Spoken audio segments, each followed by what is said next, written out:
Troy Parrott's obviously a name that jumps out. How much had you kind of seen of him playing for Spurs in the underage round? Yes, we've elevated five of the 17-year-olds really. Troy is one of those, and he's obviously a very talented player. He's coming right through the system, of course, with the national teams and done very well with Tottenham. He has an injury at the moment. He's had a procedure on his toe, so there is a doubt about his availability for the game because of that. So we'll have to see how it goes, and our medical team have been dealing with the Tottenham medical team, and they have been in contact. So there is a doubt about his availability because of that. So we'll have to see how his progress goes over between now and the 24th. Yeah, one of the things as well, of course, given as you mentioned, some of these are from kind of younger age groups. What type of consultation is being done with, I suppose, the coaches of the under 17s and under 15s to kind of decide where's the best place to fit them? Yeah, I think it's we meet quite regularly. I think with all of the managers, and I think but ultimately as a manager you make your own decisions based on what you see with your own eyes, and I think we've obviously promoted like Gavin Bazunu, Leo Connor, Troy Parrott, Adam Ida and Connor Coventry, and they've been promoted on merit because they're extremely talented individuals, and they've shown real talent, and we want to fast track that in a way, and they're in on merit really, and we want to give them the opportunity at under 21 level. I suppose a name that's not actually in the squad here, but Ryan Nolan of Inter Milan, of course, he could still be eligible for the under 19s, but was he under consideration? Yeah, he's on standby for this team at the moment. Yeah, Ryan is on standby, and he's obviously a talented defender. He's been with the under 18s previously, and I think he's a traditional number 5, if you like. He's a very, very, very good defender. We've gone with Darragh O'Shea, who's sort of in that bracket of a traditional. We've had different types of defenders in the group, but Darragh O'Shea has sort of emerged as the contender, or as the leading contender for, in that type of player, because he's played nearly 30 games now for Exeter in League Two and has excelled in League Two, and West Brom are very happy with him, and he seems to have a future there. But yeah, Ryan is on standby for this squad. I suppose the final one for myself, the residency rule, obviously we were speaking about at the start of the week, but I guess more in terms of eligibility and the rulings around that with FIFA, what's the ideal kind of scenario you're looking at in terms of changes, and maybe the latest point that a player can make a swap between national associations? What is my personal view, is it? Yeah, well, I think it's irrelevant. My personal view at the moment is not that important. I think we have to. Personally, you shouldn't be able to play for the senior international team and move to another international team. That's my personal view. I don't agree with that. But I think so that's I'm very strong on that view. I think it's clear to me. But I think those are the rules, so we have to respect that, and everyone understands that.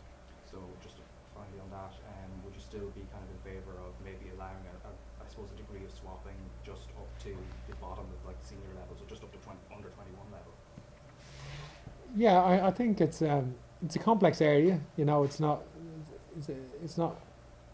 always a black or white issue, and you have to respect that some people they feel they've dual nationality, between their parents and their backgrounds, and certainly you have to respect that. And some people are torn between the backgrounds that they're the diverse sometimes completely diverse backgrounds that they're from, and you have to have respect for that. So it's not a straightforward issue.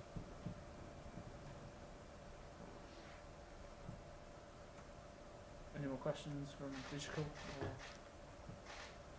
Stephen, obviously this is Troy Parrott's first call to the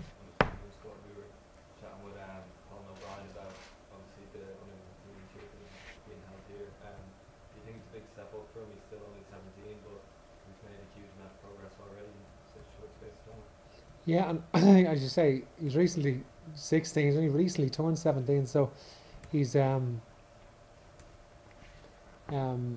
know, so it is a step up, but um, you know, we think he's ready for it, and we're happy to do that. We're happy to, you know, we're happy to promote our best younger players up through the age groups. That's my view, you know. And I think, and I think you know, we want to promote players quicker, and see how they perform at under 21 level. And if they can perform at that level, that can help accelerate the development into becoming senior internationals, and that's ultimately the ambition. And I think so. That's the way I would view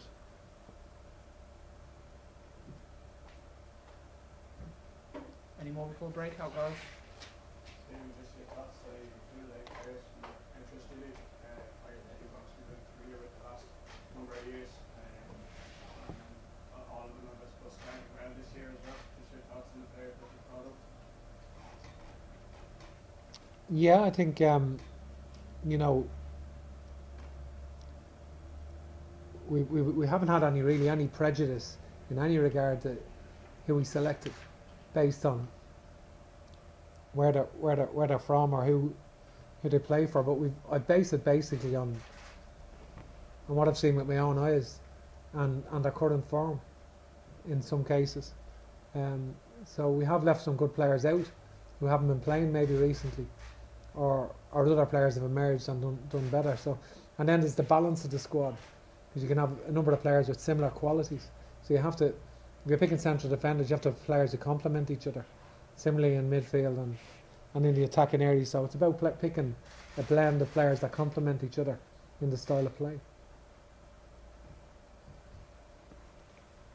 Can I just ask you about the under-21 squad, just the one that you, the locally based one? I mean, who would have been the players who it was hard to leave out from that when you sat down to pick this one? Oh, players that were in that squad but not in this one, is it? Yeah, well, I think it doesn't necessarily mean that one player's done better than others. It means maybe that position, greater opportunity in that position sometimes, and again the blend and balance of the squad are very important. And I think there was a lot of players that did well in that camp that are not in today's squad, but you know, so I think. But that's the nature of it. I think there's 11 games this year. The under 21 team, 11 games, which is unprecedented. Minimum 11. And I think so. Anyone who doesn't get selected for this squad, we will certainly be monitoring their progress, and with a view to being involved in maybe the under 21 tournament in Toulon in June, and the 6 subsequent qualifiers after that. So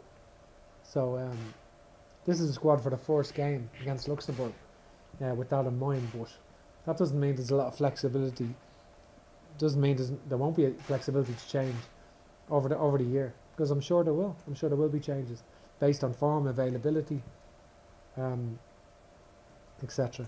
You know, we've had some good attacking players, for example.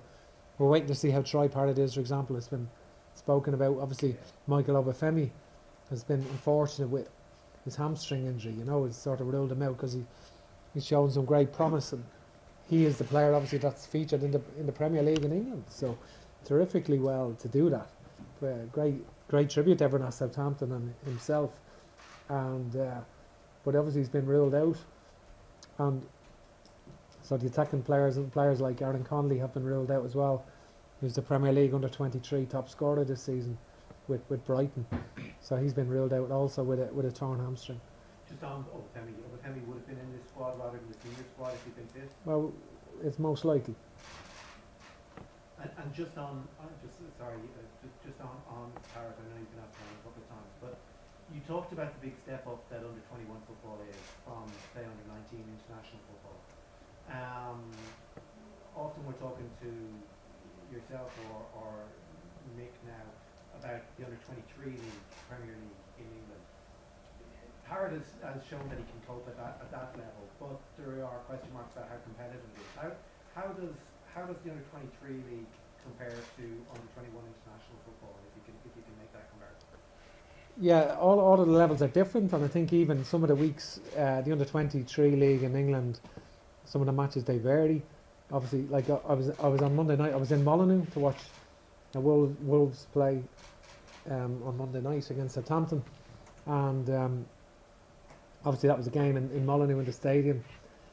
Sometimes you go to games and they're playing on the training grounds. You know, they're playing on the training ground. The matches are played on the training ground. So sometimes they're played in the stadiums, and so they're different. Sometimes some weeks some teams are stronger than others based on players that they have available at the clubs or the policy that they've decided upon for promoting young players. So so it's difficult. Like, for example, the game I was at on Monday was a very good standard, Wolves and Southampton, under 23s. But some weeks you might go and both teams are promoting even younger players, and the standard mightn't be as high. So it's it's difficult to sort of compare League Two to the SPL to the league here to the under 23 league. It's all you can see is the qualities that the player has, how he adapts to his environment, and how you feel he can adapt to the under 21 team and its environment. Because you're right, when you're going in against a lot of the under 21 international teams, they mainly have players who are playing in first teams around Europe, and that's very significant.